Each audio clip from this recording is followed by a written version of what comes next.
Happy birthday to you. Happy birthday to you. Happy birthday, dear Cheekies. Happy birthday to you. 6-year-old miniature schnauzer Cheekies won't be getting any more birthday songs or treats.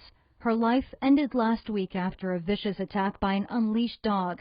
But she wasn't the only victim. A bite here, and then some puncture wounds here, and a little puncture wound there. Cheekies owners Cynthia and Ricardo Elizondo are back at Garden Road Park in Poway for the first time since the incident. I believe we might actually find blood trails.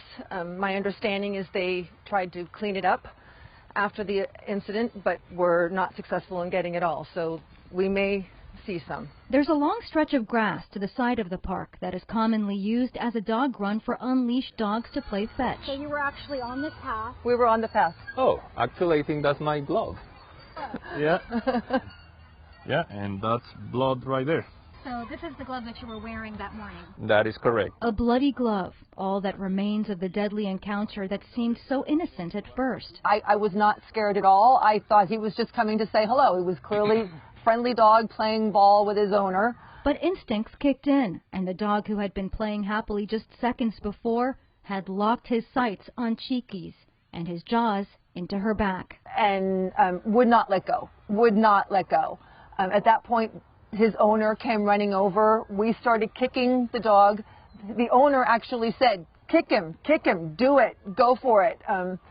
And he got on the ground and immediately got his hands into his own dog's mouth to pry open the jaws. It took 3 adults more than 30 seconds to separate the dogs, at which point the attack continued.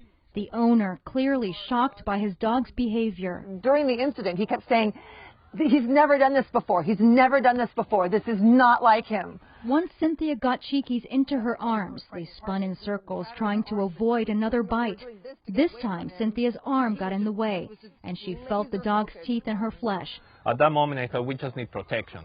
And so we actually, Cynthia and I, took the dog to the children's structure there, because I said, there's a fort. I need a fort. So you climbed up here? Yeah, so climbed from the other side, just took my family, right? So I was carrying the dog over here just to keep, because I knew that I only had to protect one entrance at this point. Once police and EMTs arrived, Cheekies and Cynthia were both rushed to respective emergency rooms.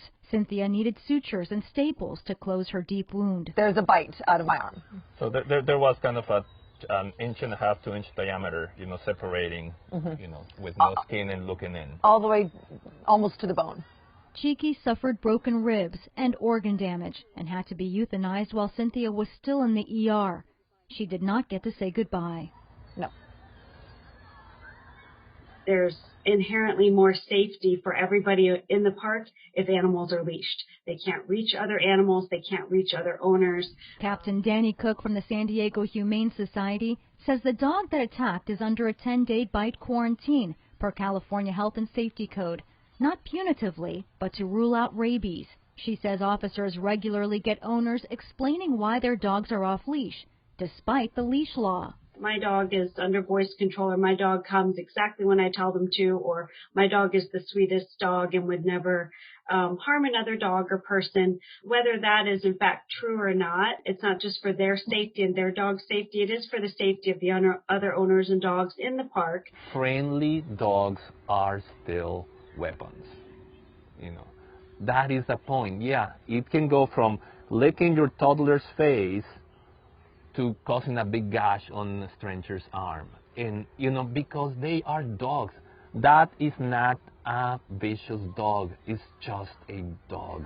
Back at the Elizondo's home, Cheeky's crate, her dog door, and toys in the yard are painful reminders of what they all endured. The Elizondos say they have forgiven the other dog owner and want to make clear that he's been equally traumatized watching his beloved pet turn deadly. If even one person decides that they will no longer take their friendly, sweet, loving dog off leash at the park or anywhere other than the dog park, I will be happy. Maya Trabulsi, KPBS News.